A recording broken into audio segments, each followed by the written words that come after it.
Welcome. In front of me is an EMPORIA Smart.5, and today I'll show you how you can copy your contacts from the SIM card to the device.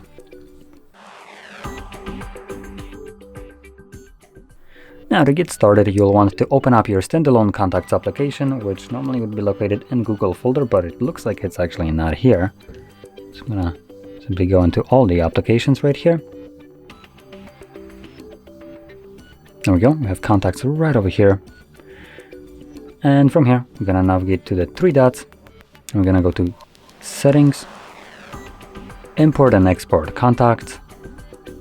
Then you wanna select USIM, select Next, copy contacts to your phone. Now, I believe if you are logged into a Google account, that will be an option right here as well. So Next. This will then display all the contacts that are on your SIM card. You can quickly select all of them by tapping right here on this box. You can also deselect contacts that you don't want. From there, click on OK.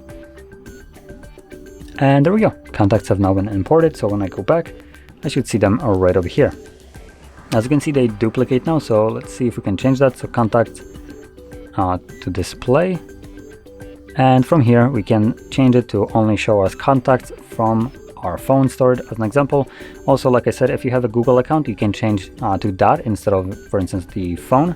But once you select one of them, as you can see, it removes the other ones that don't fall under that category. So it's not showing any of the contacts that are located on the SIM card now. So there we go.